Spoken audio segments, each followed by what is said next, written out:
महंगाई में बढ़ते इजाफे और बजट में आवाम से किए गए ज़बानी जमा खर्च वाले वादे, मुल्की और अफगानिस्तान की मौजूदा सूरत हाल पर जमीयत उलमाए पाकिस्तान के deputy general secretary Aqeel Anjum का मौक़िफ़। जानते हैं शेख अरशद अली से। जी बिल्कुल, प्रोग्राम में जिस तरह हम बात कर रहे हैं मुल्क की सियासी सूरत हाल के हवाले से और ख़ासकर हुकूमत की जानिब से अवाम व नास को फराहम किए जाने वाली सहूलियत के हवाले से, जिसमें सबसे अहम बजट रहा है। अभी गुज़िश्ता माह ही बजट का ऐलान किया गया है, जिसमें हुकूमत ने आवाम को बहुत से वादे किए हैं। इस सब बात करते हैं मौजूदा सियासी सूरत हाल के हवाले से, आवाम को यानी सहूलियत के हवाले से हमारे साथ मौजूद हैं सैयद अकील अंजुम साहब, मरकज़ी रहनुमा हैं जमीयत उलमा पाकिस्तान के। उनसे क्या कहेंगे ना मुल्क की मौजूदा सियासी सूरत हाल के हवाले से? देखिए, अरसा दराज से पाकिस्तान की जो सियासी सूरत हाल है, इसके अंदर इस्तेहकाम नहीं है। और हकीकत हाल ये है कि अब ये पाकिस्तान की सियासत, पाकिस्तान की पॉलिटिकल जमातें नहीं बल्कि पसे पर्दा क़ुव्वतें जो हैं वो ऑपरेट करती हैं।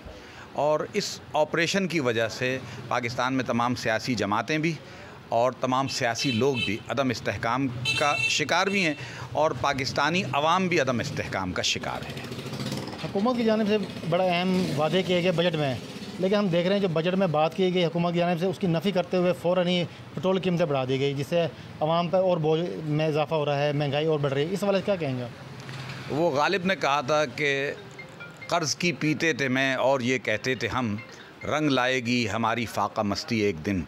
पाकिस्तान के साथ ये भी मामला है कि पाकिस्तान हर आने वाली हुकूमत के नतीजे में पाकिस्तानी अवाम रोज़ बरोज़ मक़रूज़ होते चले जा रहे हैं। इसी वजह से अब पाकिस्तान का बजट पाकिस्तान के माहिरीन माशियात नहीं बनाते, IMF बनाती है कि किस तरीके से वो अपना सूद दर सूद पाकिस्तानी अवाम से वसूल करेगी। तो जितने भी बजट आते हैं वो उसी पॉलिसी का शाखसाना होते हैं कि बज़ाहिर ऐलान ये किया जाता है कि हम आवाम को रिलीफ़ देंगे, लेकिन आवाम को कोई भी रिलीफ़ नहीं दिया जाता। पाकिस्तान में बेरोज़गारी हद से ज़्यादा बढ़ चुकी है। पाकिस्तान के अंदर जो सूरत हाल है, इसकी वजह से यहाँ से प्राइवेट इंडस्ट्रीज़ मुल्क से बाहर मुंतकिल हो चुकी हैं। पाकिस्तान के अंदर इस वक्त बिलखुसूस कोरोना के दौरान पाकिस्तान में गुर्बत की शरह में बेइंतहा इजाफ़ा हुआ, बेरोज़गारी में बेइंतहा इजाफ़ा हुआ और सबसे बढ़कर पाकिस्तान में जो तालीम की जो सूरत हाल है वो भी तबाह हो गई और पाकिस्तान में तरक्की का जो दरवाज़ा खुल सकता है वो दरवाज़ा बंद हो चुका है। ये जो बजट है ये भी सिर्फ आदाद व शुमार का गोरख धंधा है। ख्वाब तो बहुत सारे दिखाए गए थे, लेकिन उन ख्वाबों में से कोई भी ख्वाब हमें हकीकतन पूरा होता हुआ नज़र नहीं आ रहा। पाकिस्तान के तमाम बड़े इदारों के अंदर जो पाकिस्तान के मालियाती इदारे हैं, स्टेट बैंक है, यहाँ वही लोग बैठे हुए हैं जो IMF के मुलाजिमीन हैं और वही हमें ऑपरेट कर रहे हैं। अच्छा सर, नॉर्मली हम देखते हैं बिजली जब बढ़ती है तो तमाम ज़रूरत ज़िंदगी की चीज़ें बढ़ जाती हैं, और सेकंड पेट्रोल, हुकूमत ने दोनों चीज़ें बैक पर बढ़ा दी इसी जनवरी में। इस वाले से क्या कहेंगे, इसमें महंगाई में इजाफा नहीं हो जाएगा आवाम के लिए? देखिए, जो तवानाई का शोबा है, इस तवानाई के शोबे में गुज़िश्ता हुक्मरानों ने भी और मौजूदा हुक्मरानों ने भी शॉर्टकट इख्तियार किया।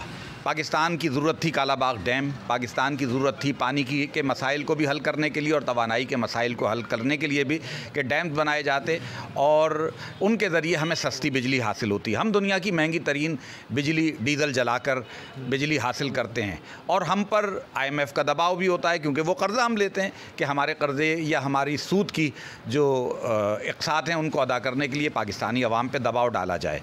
तो ये तो जब तक ये सर्किल चलता रहेगा, हमेशा तवानाई के शोबे में भी पैसे बढ़ेंगे, पेट्रोल की कीमतों में भी इजाफ़ा होगा, और जब इन दोनों चीज़ों की कीमतों में इजाफ़ा होगा तो तमाम इंडस्ट्रीज़ में और तमाम मईशत के अंदर हर चीज़ महंगी हो जाएगी।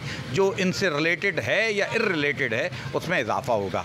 तब जब तक हम अपनी बुनियादी पॉलिसी तब्दील नहीं करते, शॉर्टकट को हम नहीं छोड़ते, IMF की ग़ुलामी को नहीं छोड़ते, हम कर्ज़ा लेना नहीं छोड़ते, तब तक ये मामला नहीं होगा। देखिए, मैं इसकी एक मिसाल पेश करता हूँ कि ईरान पर 37 साल हो गए हैं सेंक्शंस लगे हुए, उन पर मईशती सेंक्शंस लगी हुई हैं, लेकिन हमने देखा उस मुल्क ने बेइंतहा तरक्की की है। वहाँ बाहर से कोई टेक्नोलॉजी नहीं आती, वहाँ के लोग ख़ुद मेहनत करते हैं, ख़ुद क्रिएशन करते हैं और ख़ुद अपनी नई चीज़ों को प्रोड्यूस करते हैं, और वो अपने कदमों पे खड़े हुए हैं तमाम तर पाबंदियों के बावजूद। जब तक हम खुददार नहीं बनेंगे, जब तक हम कर्ज़ा लेना नहीं छोड़ेंगे, तब तक मसाइल हमारे हल नहीं होंगे। मौजूदा हुकूमत ने जब इक़्तिदार संभाला तो बड़े वादे किए आवाम से 1 करोड़ नौकरियाँ, 50 लाख घर, 2 साल बाकी बच रहे हैं। क्या समझते हैं आवाम से किए गए वादे पूरे हो सकेंगे? देखिए, जब यही स्वान ख्वाब दिखाकर और वापडा के बिल जलाकर धरने देकर इमरान खान साहब और इनकी पार्टी इक़्तिदार में आई, इसमें कोई शक नहीं है कि ये सेलेक्टेड लोग हैं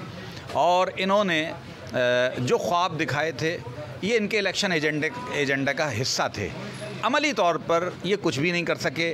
2 साल जब गुजर गए तो इन्होंने कहा हम तो नातजुर्बेकार हैं, अभी तो हम सीखने का अमल कर रहे हैं। और मेरा ख्याल ये है कि अगले 2 साल भी इनको सीखते हुए गुजर जाएंगे और फिर हम हर आने वाले हुक्मरान को कोसेंगे, जाने वाले हुक्मरान को कोसेंगे और नए आने वालों को वेलकम करेंगे। और हमारा हाल, वो अरबी की एक कहावत है, एक कहानी है कफन चोर के बारे में। तो पिछला कफन चोर था, वो सिर्फ कफन चुराता था। अगला कफन चोर जब आए तो उन्होंने मुर्दे ख़राब करना भी शुरू कर दिए, तो पिछले को हम अच्छा कहने लगे। हमारे साथ यही होता रहेगा जब तक हम अपनी किस्मत का फ़ैसला अपने हक़ाइक़ को पेश नज़र रखते हुए, ज़मीनी हक़ाइक़ को पेश नज़र रखते हुए नहीं करेंगे, तब तक मसला हल नहीं होगा। अमेरिका की अफ़गानिस्तान से वापसी हो रही है और उन्हें बिलग्राम जो अड्डा था वो भी वापस कर दिया है। हुकूमत वक्त ने बड़ा अच्छा फैसला लिया और हुकूमत ने अमेरिका को अड्डे नहीं दे रहे। इस बयान को किस तरह देख रहे हैं आप? देखिए, अमेरिका के पास ऑलरेडी पाकिस्तान के अंदर 2 मराकज़ मौजूद हैं, लेकिन अब नए अड्डे ना देने की जो पॉलिसी है, इसके ऊपर मैं इमरान खान को अप्रिशिएट करूंगा। जो उनके स्टेटमेंट अमेरिका के हवाले से आए हैं, ये मुशर्रफ जैसे कमांडो के मुकाबले में बहुत जुर्रतमंदाना, इस पे तो हम अप्रिशिएट करेंगे कि इन्होंने जुर्रतमंदाना फ़ैसले किए हैं। अगर इन पर ये इस्तकामत दिखाएंगे तो फिर तो बहुत अच्छी बात है, लेकिन बदकिस्मती ये है कि पाकिस्तानी हुक्मरानों में यू टर्न का सबसे बड़ा रिकॉर्ड जो है इमरान खान ने कायम किया है। बहुत शुक्रिया। अगर आप कहूँ तो ज़रा चेक करवाएँ ज़रा।